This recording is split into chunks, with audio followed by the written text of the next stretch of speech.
খুবই সামনে লোকসভা নির্বাচনকে সামনে রেখে পশ্চিমবাংলার স্টেট পলিটিক্স বেশ উত্তপ্ত বা পশ্চিমবাংলার রাজ্য রাজনীতি বেশ উত্তপ্ত। পশ্চিমবাংলা লোকসভা নির্বাচনকে সামনে রেখে মাননীয় মুখ্যমন্ত্রী মমতা বন্দ্যোপাধ্যায় বাংলার গর্জন সভা থেকে বিরোধী বর্জনের সভা ডাক দিয়েছেন। অন্যদিকে মাননীয় প্রধানমন্ত্রী নরেন্দ্র মোদী আপকি বার 400 পার এবং পশ্চিমবাংলা লোকসভা 42টি আসনের মধ্যে মাননীয় প্রধানমন্ত্রী 40টি আসনে আঁকড়া বেঁধে দিয়েছেন। লোকসভা নির্বাচনে বাংলা কার? একদিকে বিজেপি সেন্ট্রালে, রাজ্যের মুখ্যমন্ত্রী মমতা বন্দ্যোপাধ্যায়, অন্যদিকে সিপিআইএম সক্রিয়ভাবে প্রচার করছে, আইএসএফ রীতিমতো মাটি কামড়ে পড়ে আছে। আমি কথা বলবো পশ্চিম মেদিনীপুর জেলার গড়বেতা থানার 1 নম্বর কাদরা উত্তরবিল 1 নম্বর গ্রাম পঞ্চায়েতের প্রধানের সাথে। স্যার, আপনাদের নিউজ চ্যানেল স্বাগত জানাই। স্বাগত। আমি আপনাদেরকে লোকসভা নির্বাচন 7 দফায় সম্পন্ন হবে পশ্চিমবঙ্গ লোকসভা নির্বাচন।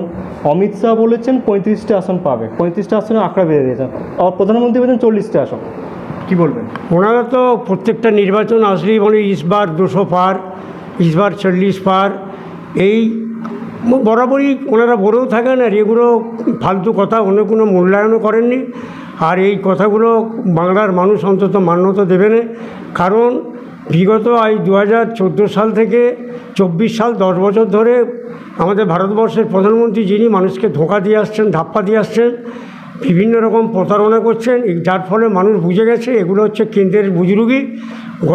গত লোকসভা নির্বাচনে 19 লোকসভা নির্বাচনে ওনারা 18টা আসন পেয়েছিলেন। তার বিভিন্ন রকমের অনেক কারণও ছিল।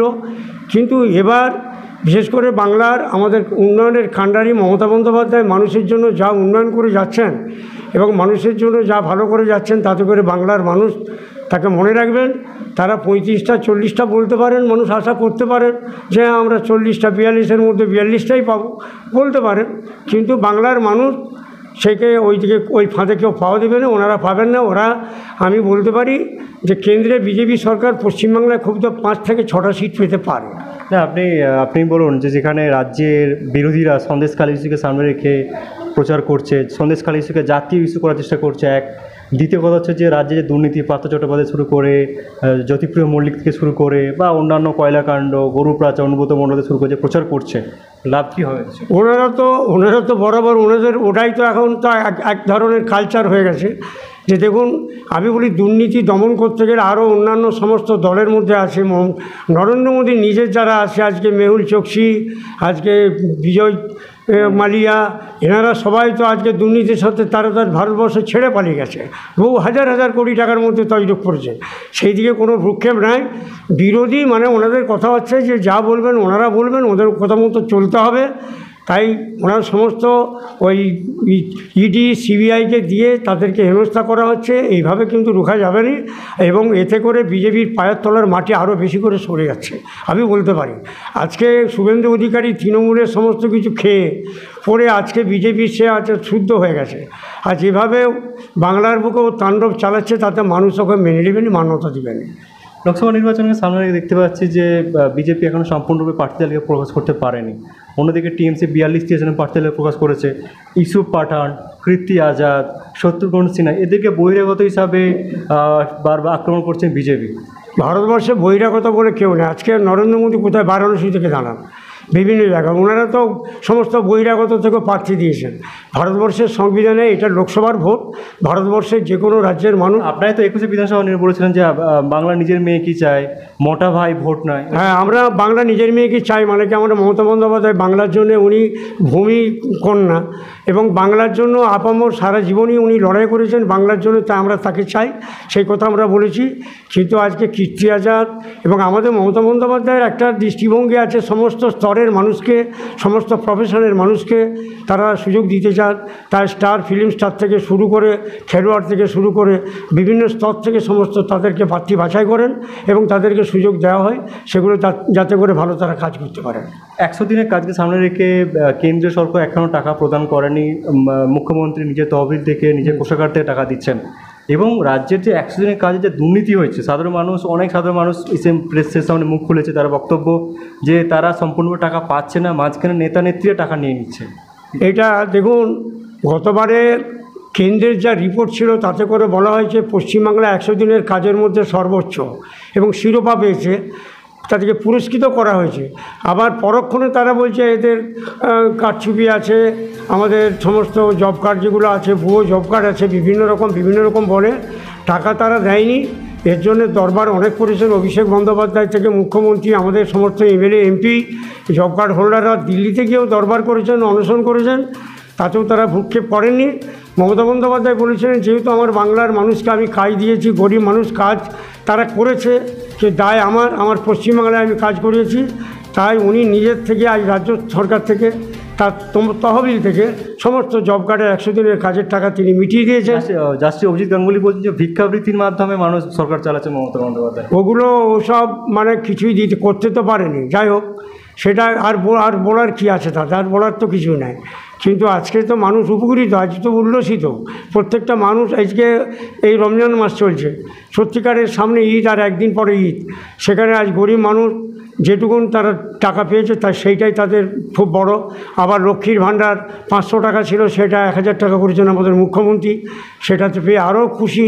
এতে গরিব মানুষের অনেক সুরাহা, একটা সংসারে অনেক সুরাহা হয়। তাই বাংলার মানুষ কোনোদিন আমাদের মমতা বন্দ্যোপাধ্যায়কে ছাড়বে না। আমরা বলতে পারি যে আমরা 35 থেকে 36টা সিট অবশ্যই পাবো। এখানকার যে প্রার্থী দিয়েছেন, প্রার্থী আপনারা খুশি? প্রার্থী আমরা খুব খুশি। উনি তো একজন আইএসএফ প্রার্থী দিয়েছেন এবং বিজেপি প্রার্থী এবং সিপিএম প্রার্থী দিয়েছেন। আইএসএফের প্রার্থী দেওয়াটা কীভাবে দেখছেন? আইএসএফের ভোট কাটতে পারে তাহলে প্রকৃত কাদের লাভ হতে পারে? আইএসএফের প্রার্থীটা দিয়ে বরং ভালোই করেছে, এটা বিজেপির অনেক ভোট কাটবে। কারণ এখানে আমাদের শিডিউল ট্রাইব এলাকা, আদিবাসী এলাকা, আদিবাসীর থেকে একটি প্রার্থী দেওয়া হয়েছে আইএসএফ থেকে।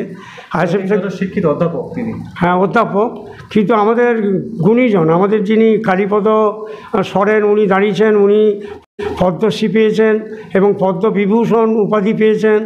এমন একজন গুণীজন মানুষকে আমাদের এই যে কেন্দ্রে দেওয়া হয়েছে, এর জন্য আমরা তাকে স্বাগত এবং আমরা খুশি এবং উপযুক্ত মানুষকে দেওয়া হয়েছে। লাস্ট কোশ্চেন, উনি যদি জয়লাভ করেন কী সুযোগ সুবিধা ওনার কাছে চাইবেন?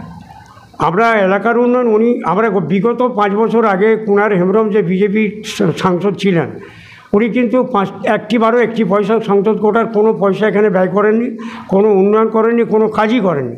আজ বলছে আমাকে কাজ করতে দেওয়া হয়নি। 5টি বছরের মধ্যে একটিবারও তিনি এলাকায় কোনো দিন পাওয়া রাখেননি। আমরা আশা করি, যেহেতু আমাদের এখানকার দাবি যে সংসদ কোটার থেকে আমাদের উন্নয়ন হোক এই এলাকার মধ্যে। সংসদ আমার 7টা বিধানসভা, তো সেখানে আমরা চাই তার সমস্ত শিক্ষার দিক থেকে, রাস্তাঘাট থেকে, বিভিন্ন রকম ডেভেলপমেন্ট কাজ, হসপিটাল, এইসব দিক থেকে আমরা তারা দাবি করব, সেগুলোর জন্য এই এলাকার মধ্যে একটু হয়। আমরা লক্ষ্য করছি যে গ্রামে মুখ্যমন্ত্রী তিনি লাইটের ব্যবস্থা করেছেন, কিন্তু লাইট 2 দিন ধরে জ্বলছে না। সাধারণ মানুষের কষ্ট হচ্ছে এবং সাধারণ মানুষের ব্যাঘাত ঘটছে। তো লাইটের ব্যবস্থাটা, ওই লাইটগুলো যেগুলো আমাদের ওই বাতিস্তম্ভের লাইটগুলো দেওয়া হয়, ওগুলোকে রাফ ইউজও করা হয়। কিছু আমরা বুঝতে পারছি যে ওগুলো 5 মাস 6 মাস পরে একটু বিকল হয়ে যাচ্ছে, খারাপ হয়ে যাচ্ছে। আমরা চেষ্টা করছি পঞ্চায়েত থেকে ওগুলোকে আবার রিপেয়ার করে আবার সেটিং করেও দেওয়া হচ্ছে, কোনো অসুবিধা নেই। এই তো দিচ্ছেন? হ্যাঁ, আমরা আশ্বাস দিচ্ছি, ওগুলো করাচ্ছি আমরা। আমাদের এখানেও তো হলো, আমরা 2টো করে দিয়েছি এবং ওখানে আমাদের পঞ্চায়েত একটু বললে সেগুলো আমরা উদ্যোগ নিয়ে আমরা মিস্ত্রি পাঠিয়ে সেগুলো করে দিই। তো ওটা তো এবারে তারা কন্ট্রাক্টররা কীভাবে সেই মালটা সরবরাহ করছে ওইটুকু একটু দেখার ব্যাপার, ওটা তো আমরা ঠিক জানি না। বক্তব্য, একটা 100 টাকার ল্যাম্প নিলে 2 বছর ওয়ারেন্টি পাওয়া যায়, একটা 2 লাখ টাকার একটা ল্যাম্প পোস্ট হয়ে গেছে, সেটার কোনো ওয়ারেন্টি নেই। না, ওয়ারেন্টি আছে। কারচুপি হচ্ছে এখানে, বলছে যেটা 2 লাখ টাকা খরচা সেটা 50,000 করছে, 1.5 লাখ নেতারা পকেটে। না, সেটা হয়নি। ওটা হচ্ছে আমাদের বাতিগুলোকে 2 লাখ 2.5 লাখ টাকা কোথাও নয়, 99,500। এই রিসেন্ট একটা আদিবাসী এলাকাতে কালী বোধহয় সেটা হয়ে যাবে, সেটা 99,500 টাকার। ওটা জেলা পরিষদ থেকে ডাইরেক্ট এসে তারা এখানে করে দিচ্ছে। জেলা পরিষদ এখানে পঞ্চায়েতে কোনো ফাংশন নেই।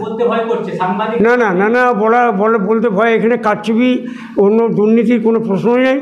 এবং আমরা পঞ্চায়েতের মাধ্যমে যে বাতিগুলো দিই, সেগুলো আমাদের দিয়ে আমরা উপযুক্তই দিই এবং সমস্ত মাল মেটেরিয়াল খুব ভালো দেখেই তাদের দেওয়া হয়।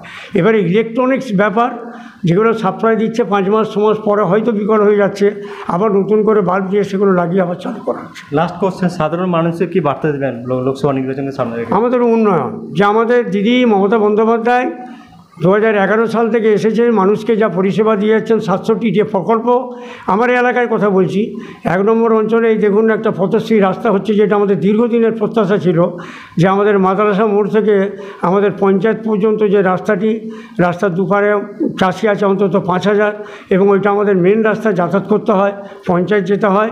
কিন্তু দিদিকে বলার সঙ্গে সঙ্গে, আমি দিদিকে বলাতে ফোন করেছিলাম ওই নাম্বারে, বলার সঙ্গে সঙ্গে 2 দিন পরেই তার সার্ভে এসেছিলো।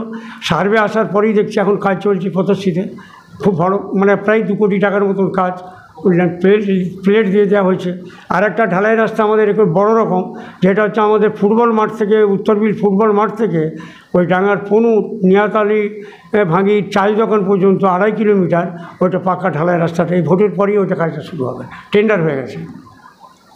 অসংখ্য ধন্যবাদ আপনাকে। এই বিষয়ে সম্মানিত দর্শকবৃন্দ, এই বিষয়ে আপনাদের গুরুত্বপূর্ণ মতামত অবশ্যই কমেন্ট করে জানান।